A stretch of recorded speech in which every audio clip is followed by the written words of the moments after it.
ನಮಸ್ಕಾರ, ಇದು ನಮ್ಮ ಸ್ವರ್ಣ ನ್ಯೂಸ್. ಮೊದಲಿಗೆ ಹೆಡ್ಲೈನ್ಸ್.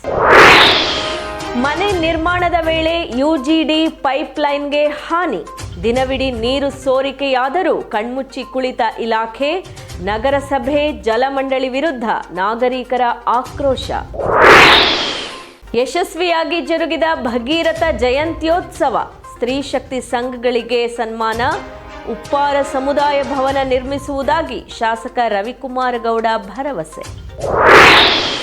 ಕಾವೇರಿ ಅಚ್ಚುಕಟ್ಟು ಪ್ರದೇಶದಲ್ಲಿ ಮುಂದುವರೆದ ಮಳೆ, 100 ಅಡಿ ನೀರು ಸಂಗ್ರಹಣೆಗೆ ಕ್ಷಣಗಣನೆ, ಮಂಡ್ಯ ಜಿಲ್ಲೆಯಲ್ಲಿ ಕೃಷಿ ಚಟುವಟಿಕೆ ಬಿರುಸು. ಮನೆ ನಿರ್ಮಾಣ ಮಾಡುತ್ತಿದ್ದ ವ್ಯಕ್ತಿಯೊಬ್ಬ ವಾಟರ್ ಲೈನ್ ಮತ್ತು ಯುಜಿಡಿ ಸಂಪರ್ಕ ಒಡೆದು ಹಾಕಿ ದಿನವಿಡೀ ನೀರು ಪೋಲಾಗಿದ್ದರೂ ಸಹ ಜಲಮಂಡಳಿ ಹಾಗೂ ನಗರಸಭೆ ಕಣ್ಮುಚ್ಚಿ ಕುಳಿತಿದ್ದಾದರೂ ಯಾಕೆ ಎಂದು ಸ್ಥಳೀಯರು ಪ್ರಶ್ನೆ ಮಾಡುವ ಪ್ರಸಂಗ ಮಂಡ್ಯದಲ್ಲಿ ವರದಿಯಾಗಿದೆ. ಮಂಡ್ಯದ ಜಲಮಂಡಳಿ ನಿದ್ದೆ ಮಾಡ್ತಿದೆ, ನಗರಸಭೆ ತೂಕಡಿಸ್ತಾ ಇದೆ ಅನ್ನೋದಕ್ಕೆ ಈ ದೃಶ್ಯದಲ್ಲಿ ಬರುವ ಚಿತ್ರವನ್ನು ನೋಡಿದರೆ ನಿಮಗೆ ಖಂಡಿತ ಅನಿಸ್ತೇ ಇರಲಾರದು. ಮಂಡ್ಯ ನಗರದ ಚಾಮುಂಡೇಶ್ವರಿ ನಗರ 12ನೇ ಕ್ರಾಸ್ನ KEB ಕಾಲೋನಿ ಪಕ್ಕದಲ್ಲಿರುವ ಬಾಲಸುಬ್ರಹ್ಮಣ್ಯ ದೇವಸ್ಥಾನದ ಪಕ್ಕದಲ್ಲಿ ಖಾಸಗಿ ವ್ಯಕ್ತಿಯೊಬ್ಬ ಮನೆ ನಿರ್ಮಾಣ ಮಾಡ್ತಿದ್ದಾರೆ. ತಮ್ಮ ಮನೆಗೆ ಸಂಪರ್ಕ ಪಡೆಯುವ ಧಾವಂತದಲ್ಲಿ ವಾಟರ್ ಲೈನನ್ನು ಒಡೆದು ಹಾಕಿದ್ದಾರೆ. ಇದರ ಪರಿಣಾಮ ಮಂಗಳವಾರ ಬೆಳಗ್ಗೆಯಿಂದ ಸಂಜೆಯವರೆಗೆ ನಿರಂತರವಾಗಿ ನೀರು ಪೋಲಾಗಿದೆ.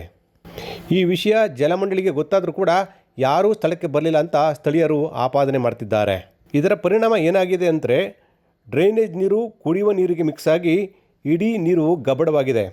ಈ ಭಾಗದ ಜನ ಇಡೀ ದಿನ ನೀರಿಲ್ಲದೆ ಪರದಾಡಬೇಕಾದ ಪರಿಸ್ಥಿತಿ ನಿರ್ಮಾಣವಾಗಿದೆ ಅಂತ ಸ್ಥಳೀಯರು ಆಪಾದನೆ ಮಾಡ್ತಿದ್ದಾರೆ. ಜೊತೆಗೆ ಕುಡಿಯಲು ಯೋಗ್ಯವಲ್ಲದ ನೀರನ್ನು ಕುಡಿಯೋಕ್ಕೂ ಕೂಡ ಆಗಲ್ಲ ಅಂತ ಅವರು ತಮ್ಮ ಅಸಹನೆಯನ್ನು ವ್ಯಕ್ತಪಡಿಸಿದ್ದಾರೆ. ಜಿಲ್ಲೆಯಾದ್ಯಂತ ಡೆಂಗು ಜ್ವರದ ಆತಂಕ ಸೃಷ್ಟಿಯಾಗಿರುವ ಸಂದರ್ಭದಲ್ಲೇ ಈ ರೀತಿಯಾದಂಥ ಪರಿಸ್ಥಿತಿ ನಿರ್ಮಾಣವಾದರೆ ಇದನ್ನು ಹೇಳೋರು ಕೇಳೋರು ಯಾರೂ ಇಲ್ವಾ ಅಂತ ಜನ ಪ್ರಶ್ನೆ ಮಾಡ್ತಿದ್ದಾರೆ. ಹೇಗೋ ವಿಷಯ ತಿಳಿದ ನಂತರ ಜಲಮಂಡಳಿ ಸಿಬ್ಬಂದಿ ಬಂದು ತೇಪೆ ಹಾಕುವ ಕೆಲಸ ಮಾಡಿದ್ದಾರೆ. ಆದರೆ ಜನ ಪ್ರಶ್ನೆ ಮಾಡೋ ವಿಷಯ ಏನು ಅಂತಂದರೆ, ಖಾಸಗಿ ವ್ಯಕ್ತಿ ಮನೆ ನಿರ್ಮಾಣ ಮಾಡ್ತಿರುವ ಸಂದರ್ಭದಲ್ಲಿ ಈ ರೀತಿ ಕೆಲಸ ಮಾಡಬೇಕಾದ್ರೆ ಜಲಮಂಡಳಿಯಿಂದ ಪರ್ಮಿಷನ್ ತಗೊಂಡಿದ್ರಾ ಅಥವಾ ನಗರಸಭೆಯಿಂದ ಪರ್ಮಿಷನ್ ತಗೊಂಡಿದ್ರಾ ಅನ್ನುವಂಥ ಪ್ರಶ್ನೆ ಈಗ ಉದ್ಭವ ಆಗ್ತಿದೆ. ಇಡೀ ದಿನ ಕನಿಷ್ಠ 10 ಲಕ್ಷ ಲೀಟರ್ ಪೋಲಾಗಿದೆ ಅನ್ನುವಂಥ ಮಾತು ಕೇಳಿ ಬರ್ತಿದ್ದು, ಇದಕ್ಕೆ ಹೊಣೆ ಯಾರು ಅನ್ನುವಂಥ ಪ್ರಶ್ನೆ ಕೂಡ ಈಗ ನಿರ್ಮಾಣವಾಗಿದೆ. ಒಂದು ವೇಳೆ ಜಲಮಂಡಳಿ ಅಥವಾ ನಗರಸಭೆಯಿಂದ ಪರವಾನಗಿ ಪಡೆಯದೆ ಮನೆ ಕಟ್ತಿದ್ದ ವ್ಯಕ್ತಿ ಏನಾದರೂ ಈ ಕೆಲಸ ಮಾಡಿದರೆ ಇದಕ್ಕೆ ಕ್ರಮವನ್ನು ಕೂಡ ಕೈಗೊಳ್ಳಬೇಕಾಗ್ತದೆ ಅನ್ನುವಂಥ ಪ್ರಶ್ನೆ ಕೂಡ ಈಗ ನಿರ್ಮಾಣವಾಗಿದೆ. ಮಂಡ್ಯ ಜಿಲ್ಲಾ ಜೈ ಭಗೀರಥ ಉಪ್ಪಾರರ ಕ್ಷೇಮಾಭಿವೃದ್ಧಿ ಸಂಘದ ಆಶ್ರಯದಲ್ಲಿ ಶ್ರೀ ಭಗೀರಥ ಜಯಂತ್ಯೋತ್ಸವ, ವಿದ್ಯಾರ್ಥಿಗಳಿಗೆ ಪ್ರತಿಭಾ ಪುರಸ್ಕಾರ ಹಾಗೂ ಸಾಧಕರು ಮತ್ತು ಸ್ತ್ರೀ ಶಕ್ತಿ ಸಂಘಗಳಿಗೆ ಸನ್ಮಾನ ಸಮಾರಂಭ ಮಂಡ್ಯ ನಗರದ ಗಾಂಧಿ ಭವನದಲ್ಲಿ ಯಶಸ್ವಿಯಾಗಿ ನಡೆಯಿತು. ಮಂಡ್ಯದ ಗಾಂಧಿ ಭವನದಲ್ಲಿ ನಡೆದ ಸಮಾರಂಭವನ್ನು ಶಾಸಕ ರವಿಕುಮಾರ್ ಗಣಿಗ ಅವರು ಜ್ಯೋತಿ ಬೆಳಗಿಸಿ ಉದ್ಘಾಟಿಸಿದರು. ತರುವಾಯ ಗಣ್ಯರು ಭಗೀರಥರ ಭಾವಚಿತ್ರಕ್ಕೆ ಪುಷ್ಪಾರ್ಚನೆ ಮಾಡುವ ಮೂಲಕ ಕಾರ್ಯಕ್ರಮಕ್ಕೆ ಚಾಲನೆ ನೀಡಿದರು.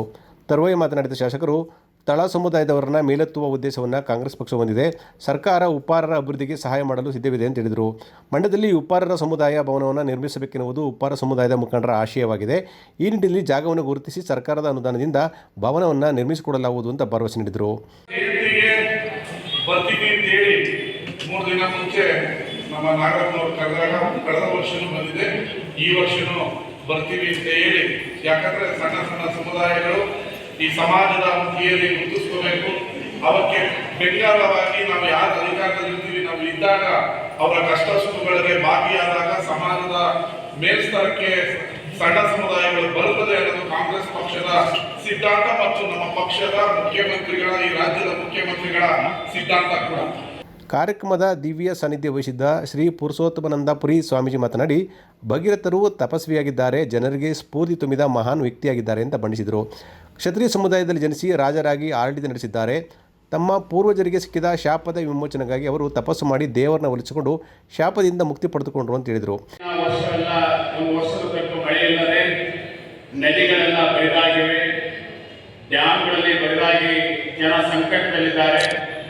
ಹಾಗೆ ತಾಪಮಾನ ವಿಪರೀತ ಏರಿಕೆಯಾಗಿ ಜನ ಸಂಕಟದಲ್ಲಿರುವಂಥ ಸಂದರ್ಭದಲ್ಲಿ ನಾವು ಭಗೀರಥ ಮಹರ್ಷಿ ತಪಸ್ಸನ್ನು ಮಾಡಿದಂತಹ ಹಿಮಾಲಯಕ್ಕೆ ಹೋಗಿ ಅಲ್ಲಿಯಾದರೂ ನಾವು ದೇವರಲ್ಲಿ ಭಗವಂತನಲ್ಲಿ ಪ್ರಾರ್ಥನೆ ಮಾಡಿದರೆ ನಮ್ಮ ಮರೆಯನ್ನಾದರೂ ಕೇಳಬಹುದೇನೋ ಅಂತೇಳಿ ಒಂದು 20 ಜನ ಮಠಾಧೀಶರು, ಹಿಂದುಳಿದ ಹಿಂದುಳಿದ ದಲಿತ ಮಠಾಧೀಶ ಎಲ್ಲ ಒಕ್ಕೂಟದ ಸ್ವಾಮೀಜಿಯವರೆಲ್ಲ ಹೋಗಿ ಹಿಮಾಲಯದಲ್ಲಿ ಭಗೀರಥ ಜಯಂತಿಯನ್ನು ಆಚರಣೆ ಮಾಡಿದ್ವಿ ಕಳೆದ ಮೇ 14 ತಾರೀಕು. ಆ ಭಗೀರಥ ಜಯಂತಿಯನ್ನು ಆಚರಣೆ ಮಾಡಿದ ಮೇಲೆ ಭಗವಂತನಿಗೆ ನಮ್ಮ ಕರೆ ಹೋಯಿತು ಬರೆ ಹೋಯಿತು ಗೊತ್ತಿಲ್ಲ. 15ನೇ ತಾರೀಕಿನಿಂದ ಇಡೀ ರಾಷ್ಟ್ರದ ಉದ್ದಕ್ಕೂ ಮಳೆ ಸಾಕಷ್ಟು ಧಾರಾಕಾರವಾಗಿ ಸುರಿಲಿಕ್ಕೆ ಪ್ರಾರಂಭ ಆಯಿತು. ಎಲ್ಲ ಕಡೆ ತಂಪಾದ ವಾತಾವರಣ ನೋಡ್ಲಿಕ್ಕೆ ಸಾಧ್ಯ ಆಯಿತು. ಆ ರೀತಿಯಾಗಿ ಭಗವಂತನ ಕೃಪೆ ಆಯಿತು ಅಂತೇಳಿ. ಇದೇ ಸಂದರ್ಭದಲ್ಲಿ ವಿದ್ಯಾರ್ಥಿಗಳಿಗೆ ಪ್ರತಿಭಾ ಪುರಸ್ಕಾರ ನೀಡಿ ಗೌರವಿಸಲಾಯಿತು. ಅಲ್ಲದೆ ವಿಶೇಷ ಪ್ರತಿಭೆಗಳನ್ನು ಕೂಡ ಸನ್ಮಾನಿಸಲಾಯಿತು. ಕಾರ್ಯಕ್ರಮದಲ್ಲಿ ಸರಗೂರು ಅಯ್ಯನ ಮಠದ ಮಹಾದೇವ ಸ್ವಾಮಿ, ಉದ್ಯಮಿ ವಿಜಯಕುಮಾರ್, ನಿವೃತ್ತ ಹೆಚ್ಚುವರಿ ವಾಣಿಜ್ಯ ತೆರಿಗೆ ಆಯುಕ್ತ ಜಗನ್ನಾಥ್ ಸಾಗರ್, ಅರ್ಜುನ್, ತಮ್ಮಣ್ಣ, ಮಂಡ್ಯ ಜಿಲ್ಲಾ ಭಗೀರಥ ಸಂಘದ ನಾಗರತ್ನ, ತುಮಕೂರು ಜಿಲ್ಲಾ ಸಂಘದ ಅಧ್ಯಕ್ಷ ಮಂಜುನಾಥ್, ವೆಂಕಟೇಶ್, ಮನ್ಮೂಲಿ ಉಪಾಧ್ಯಕ್ಷ ರಘುನಂದನ್ ಸೇರಿದಂತೆ ಇತರರು ಪಾಲ್ಗೊಂಡಿದ್ದರು. ಮಳವಳ್ಳಿ ತಾಲೂಕಿನ ಕಲ್ಕುಣಿ ಗ್ರಾಮ ಪಂಚಾಯಿತಿಗೆ ಒಳಪಡುವ ಸರ್ವೆ ನಂಬರ್ 510ರಲ್ಲಿ 5 ಎಕರೆಯಲ್ಲಿರುವ ಕ್ವಾರಿ ಮತ್ತು ಗುರುಸ್ಟೋನ್ ಕ್ರಷರ್ ಗುತ್ತಿಗೆದಾರರು ಅಕ್ರಮ ಗಣಿಗಾರಿಕೆ ನಡೆಸುತ್ತಿದ್ದಾರೆ ಎಂದು ಆರೋಪಿಸಿ ಗ್ರಾಮಸ್ಥರು ಪ್ರತಿಭಟನೆ ನಡೆಸಿದರು. ಪಂಚಾಯಿತಿಯ ಅಧ್ಯಕ್ಷರು, ಉಪಾಧ್ಯಕ್ಷರು, ಸದಸ್ಯರು ಮತ್ತು ರೈತರು ಅಕ್ರಮ ಗಣಿಗಾರಿಕೆ ಮತ್ತು ಅವೈಜ್ಞಾನಿಕ ಕ್ರಷರ್ ನಿರ್ವಹಣೆ ಮಾಡುತ್ತಿರುವ ಸ್ಥಳಕ್ಕೆ ಭೇಟಿ ನೀಡಿ ಪರಿಶೀಲನೆ ನಡೆಸಿದರು. ಪಂಚಾಯಿತಿಯಿಂದ ಯಾವುದೇ ನಿರಾಪೇಕ್ಷಣ ಪತ್ರ ಪಡೆಯದೆ ಕ್ವಾರೆ ಮತ್ತು ಕ್ರಷರ್ ನಡೆಸುತ್ತಿದ್ದು ಕೂಡಲೇ ಪಂಚಾಯಿತಿಯ ಜನರಲ್ ಲೈಸೆನ್ಸನ್ನು ರದ್ದುಪಡಿಸಬೇಕು. ಅಕ್ರಮವಾಗಿ ಕಲ್ಲು ಗಣಿಗಾರಿಕೆ ಮಾಡುತ್ತಿರುವವರು ಜಿಲ್ಲಾ ಪಂಚಾಯಿತಿಗೆ ರಾಜಧನವನ್ನು ಕಟ್ಟದೆ ದ್ರೋಹವೆಸಗಿದ್ದಾರೆ. ಅದರಿಂದ ಕೂಡಲೇ ಪಂಚಾಯಿತಿಗೆ 18 ವರ್ಷಗಳ ರಾಜಧನವನ್ನು ಪಾವತಿಸಬೇಕು ಅಂತ ಆಗ್ರಹಿಸಿದರು. ಕೇಳಿದ್ವಿ ಅವರು ನಾವೇನು ಕೂತಿಗೆ ಕೊಟ್ಟಿಲ್ಲ, ನಾವೇ ಓನರು, ಬೋರ್ಡು ಹಾಕಿದ್ವಿ ಸರ್, ನಾವೇ ಮಾಡ್ತಾರೆ ಅಂತ ಹೇಳಿದ್ದಾರೆ. ಅದ್ರ ಬಗ್ಗೆ ಅವ್ರಿಗೆ ಹಾಕೋಣ, ಅವ್ರಿಗೆ ಜಿಲ್ಲಾಧಿಕಾರಿ ಬೋರ್ಡ್ ಏನು ಹಾಕೋರಿ ಸರ್, ಅದೊಂದು ಕ್ಲಾರಿಟಿ ಇರಲಿ. ಕ್ವಾರೆ ಬಂದು 2006ರಿಂದ 2026 ಮುಗೀತದೆ ಕ್ವಾರೆದು. ಕ್ರಷರ್ 2018ರಿಂದ 38 ತನಕ ಎಕ್ಸ್ಟೆನ್ಷನ್ ತಗೊಂಡವ್ರೆ. 38 ತನಕ ಇವರು ಕ್ರಷರ್ ಪರ್ಮಿಷನ್ ಕೊಟ್ಟಾರಂದ್ರೆ ಕ್ವಾರಿ ಯಾರು ಕೊಡ್ತಾರೆ? ಮತ್ತೆ ಅದು ಇಲ್ಲಿಗಲ್ ಆಗುತ್ತೆ. ಅಲ್ಲಲ್ಲ, 26ವರೆಗೂ ಇದ್ದಾಗ ನಾವು ಕೇಳಕ್ಕಾಗಲ್ವಲ್ಲ. 26ವರೆಗೂ ಇದೆ, 180 ಅಡಿ ತೆಗಿಬೇಕಲ್ಲ ಸರ್. 180 ಅಡಿ ಇರೋದು ಅದು ಆ ಕ್ವಾಂಟಿಟಿನ ನಾನ್ ಜಡ್ಜ್ ಮಾಡಕ್ಕೆ ನೀವು ಮಾಡಕ್ಕಾಗಲ್ಲ. ನೀವು ಮಾಡಿ ನಾನು ಹೇಳ್ತಾ ಇದ್ದೆ ಆಯ್ತಾ. 180 ಟನ್ ತೆಗಿಬೇಕು, 450 ಟನ್ ತೆಗಿತಾ ಇದ್ದಾರೆ. ಮೊದಲನೇದು. ಎರಡನೇದು NOC ನೀವು ಇವತ್ತವರೆಗೂ ಕೊಡ್ಲಿಲ್ಲ. NOC ಇದ್ದಂತೆ ನಾವು ಕೊಟ್ಟಿದ್ದೀವಿ. ಕಾಪಿನ ನಾವು ಬೈಂಡಿಂಗ್ನವ್ರ ಹತ್ರ ತಗೊಳ್ಳಿ, ಪ್ರತಿ ಲಭ್ಯವಿಲ್ಲ ಪಂಚಾಯತಿಲಿ ಅಂತ ಹೇಳಿರೋದಷ್ಟೇ. ಕಾಪಿನ ನೀವು ನಿಮ್ಗೆ ರೇಟಿಂಗ್ ಅಲ್ಲಿ ಕೊಟ್ಟಿದ್ದೀವಿ ನೋಡಿ, ಆಯ್ತಾ. ಅಲ್ಲಲ್ಲ ಸರ್, ಈ ಪಂಚಾಯತಿ ಲಭ್ಯ ನೀವು ಬರ್ದು ತಗೋಬೇಕಿತ್ತಲ್ಲ, ಪಂಚಾಯತಿ ನಿಂಗೆ ಕೇಳ್ತಾರೆ ಕೊಡಿ ಅಂತ.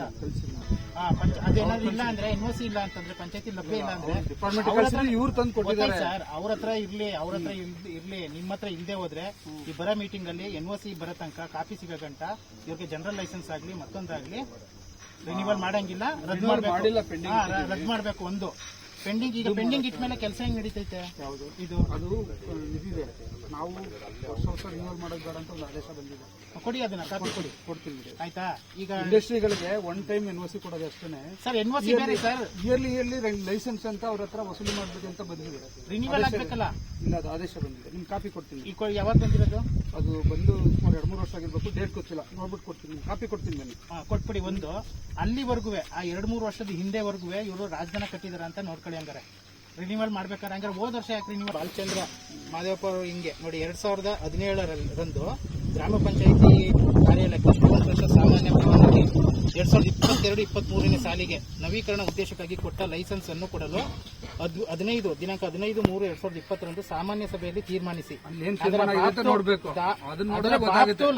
ಅದರ ಬಾಬ್ತು ಲೈಸೆನ್ಸ್ ಶುಲ್ಕ 3 ಲಕ್ಷಗಳನ್ನು ಮಾತ್ರ ಪಡೆದು 2023-24ನೇ ಸಾಲಿನ ಕೆಳಕಂಡ ಷರತ್ತುಗಳಿಗೆ ಒಳಪಟ್ಟು ಈ ಲೈಸೆನ್ಸ್ ಅನ್ನು ನವೀಕರಿಸಿದೆ. ಆಯ್ತಾ. 3 ಲಕ್ಷ ಕಟ್ಟಿದೆ. 3 ಲಕ್ಷ ಕಟ್ಟಿಸ್ಕೊಂಡಿರೋದವರು ಮುಕ್ತಾಯ ದಿನಾಂಕ 31/3 ಮುಕ್ತಾಯ ಆಗಿದೆ. ಹೌದು. 4ನೇ ತಿಂಗಳು, 5ನೇ ತಿಂಗಳು, 6ನೇ ತಿಂಗಳು, 7ನೇ ತಿಂಗಳು, ಇದು 2ನೇ ತಾರೀಕು. ಆಯ್ತಾ. 5 ತಿಂಗಳು, 4 ತಿಂಗಳು ಈಗ ರನ್ ಮಾಡಿದ್ರೆ ಲೈಸೆನ್ಸ್ ರಿನಿವಲ್ ಮಾಡೋದು ನಮ್ಗೆ ಇಲ್ಲ. ಅದನ್ನ ಆರ್ಡರ್ ಕಾಪಿ ಕೊಡ್ತೀವಿ. ಮತ್ತೆ ಇಲ್ಲಿ ಹೆಂಗ್ ಮಾಡಿದೀರ ಹೋದ ವರ್ಷ ನೀವು? ಅದನ್ನ ಕೇಳೋಣ ಬಿಡಿ, ಕೇಳೋದ್ ಕಡೆ ಕೇಳೋಣ, ಅದನ್ನ ಕೇಳ್ಕೋಬೇಕಷ್ಟೇ. ಅವರು ಟ್ಯಾಕ್ಸ್ ಕಟ್ಸಿರೋದಕ್ಕೆ ಇದು ಕೊಟ್ಟಿದ್ದಾರೆ, ಅದು ನೋಡೋಣ ಬಿಡಿ. ಅದು ನಾನು ಉತ್ತರ ಕೊಡಕ್ಕಾಗಲ್ಲ ಆಗಿರೋದಕ್ಕೆ, ಹಿಂದೆ ಮಾಡಿರೋದಕ್ಕೆ. ಅದು ಏನಿದೆ ವರದಿ ಹಾಕ್ತೀವಿ ನಾವು, ಈ ತರ ಇದೆ ಅಂತ. ಇದು ಕ್ರಷರ್ ಕೈಗೆ ಬರ್ತಲ್ಲ ಸರ್? ಕ್ರಷರ್ ಆಸ್ತಿ ತೆರಿಗೆ ಬರ್ತಲ್ವಾ? ಆಸ್ತಿ ತೆರಿಗೆ ತಗೋಬೇಕಲ್ಲ ಸರ್. ಅದು ಆಸ್ತಿ ತೆರಿಗೆ ಇರುತ್ತೆ. ಅದೇ ಒಂದು ವರ್ಷಕ್ಕೆ 2022-23 ಅಂತ ಹೇಳಿದ್ರೆ ಸಭಾ ನಡವಳಿ ನೋಡಿದ್ರೆ ಗೊತ್ತಾಗುತ್ತೆ. ಸಭಾ ನಡವಳಿ ಅಂತ ಹಾಕಿದಾರೆ ನೋಡಿ, ಒಂದು ಪದ ಹಾಕಿದ್ದಾರೆ ಅವರು. 15/3/2020 ಸಾಮಾನ್ಯ ಸಭೆಯಲ್ಲಿ ತೀರ್ಮಾನಿಸಿ, ಸಾಮಾನ್ಯ ಸಭೆ ತಿಂಗಳಿಗೆ ಒಂದ್ಸಲ ಬರ್ತದಲ್ಲ ಸರ್, ಅದರಲ್ಲಿ ಅಮೌಂಟ್ ಎಷ್ಟು ಖರ್ಚುಕೊಳ್ಳೋದು ಅನ್ನೋದು ತೀರ್ಮಾನ ಮಾಡಿರ್ತಾರೆ. ಏನ್ ಅಮೌಂಟ್ ಎಷ್ಟು ಖರ್ಚು ಎಷ್ಟಿದೆ ಅಂತ ನೋಡಿ ಅದನ್ನ ಆಕ್ಚುಲಿ ಅದು ಹೇಳ್ತೀನಿ ಕೇಳಿ. ಏನ್ ತೋಡ್ತಾರಲ್ಲ ಇವರು ಸಂಪತ್ತು, ಅದ್ರಲ್ಲಿ ಇಷ್ಟು % ಪಂಚಾಯತಿ ಬರ್ಬೇಕು ಅಂತಿದೆ. ಅಲ್ಲಲ್ಲ, ನೀವು ಕ್ಲಿಯರ್ ಮಾಡ್ಕೊಳ್ಳಿ. ನಮ್ ತಪ್ಪಾದ್ರೆ ನಮಗಿಲ್ಲ, ಅದು ನಾವು ಕಟ್ಸ್ಕೊಳಂಗಿಲ್ಲ. ಏನೇ ಇದ್ರು ಅದು ಮೈನಿಂಗ್ ಡಿಪಾರ್ಟ್ಮೆಂಟ್. ಕೆರೆಯೊಂದನ್ನು ಮುಚ್ಚಿ ಹಾಕಿದ್ದು ಆ ಸ್ಥಳದಲ್ಲಿ ಗುರು ಸ್ಟೋನ್ ಕ್ರಷರ್ ಕಾರ್ಯನಿರ್ವಹಣೆ ಮಾಡ್ತಿದೆ. ಅದರಿಂದ ಕೂಡಲೇ ಕ್ರಷರ್ ನಿರ್ವಹಣೆ ಸ್ಥಗಿತ ಮಾಡಬೇಕು. ಗುರು ಸ್ಟೋನ್ ಕ್ರಷರ್ ಗುತ್ತಿಗೆದಾರರು ತ್ಯಾಜ್ಯವನ್ನು ದಲಿತರ ಜಮೀನುಗಳಿಗೆ ಹಾಕುತ್ತಿದ್ದು, ಜಮೀನುಗಳಲ್ಲಿ ಕೃಷಿ ಮಾಡಲು ಸಾಧ್ಯವಾಗದೆ ಕೃಷಿಕರು ಕಂಗಾಲಾಗಿದ್ದಾರೆ ಅಂತ ಆರೋಪಿಸಿದರು.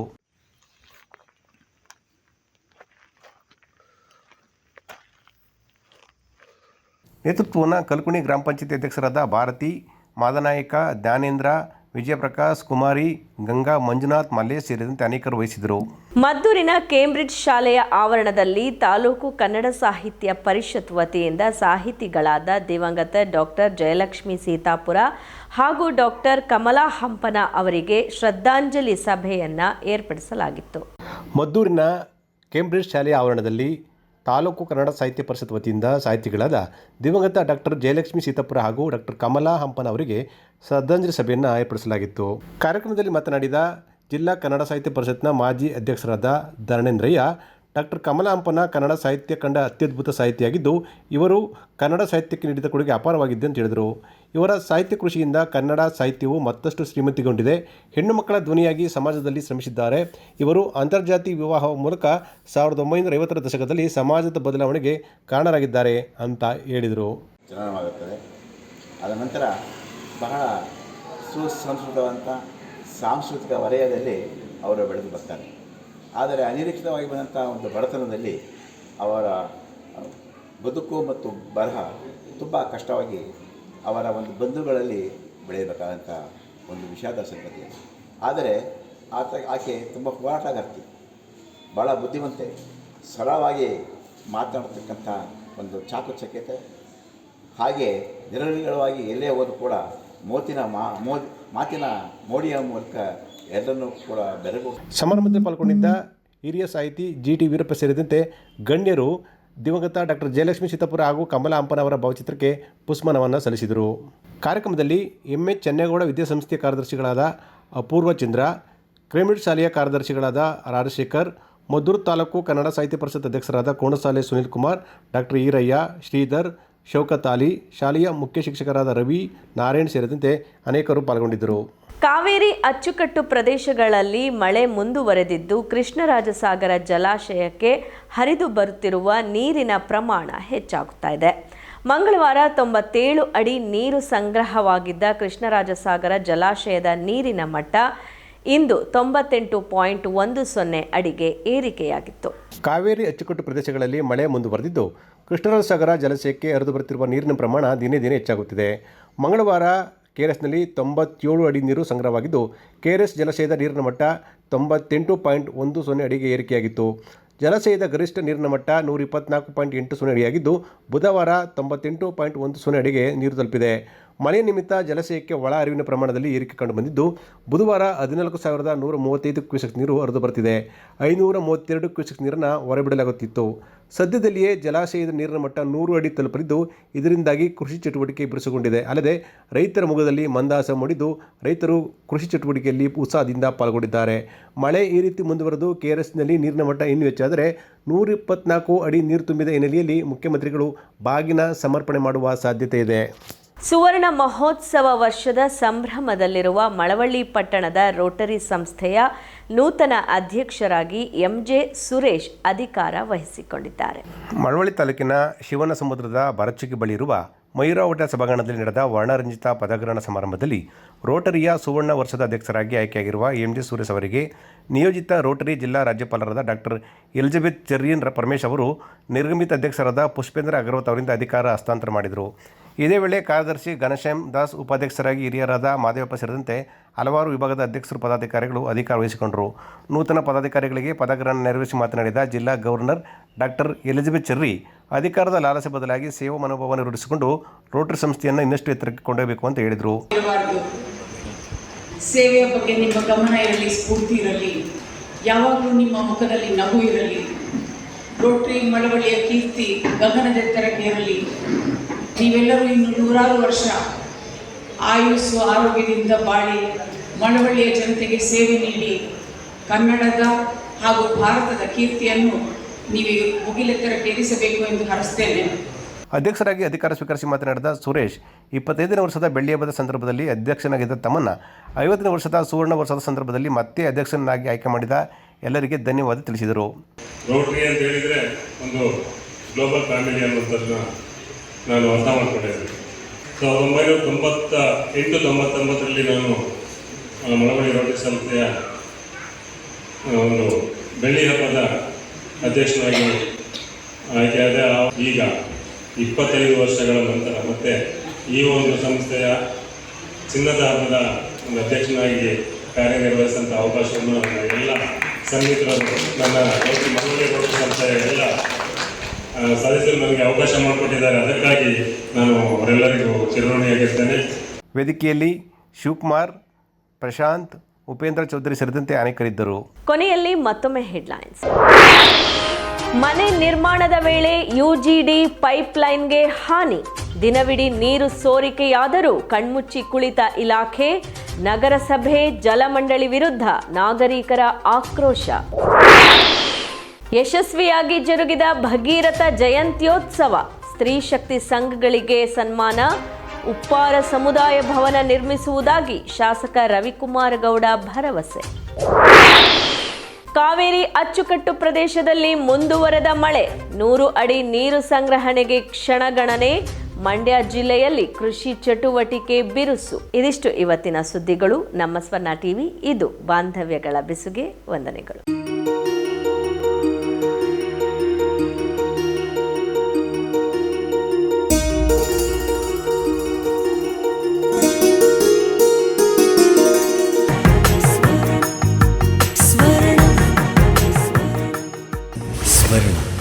ಇದು ಬಾಂಧವ್ಯಗಳ ಬೆಸುಗೆ.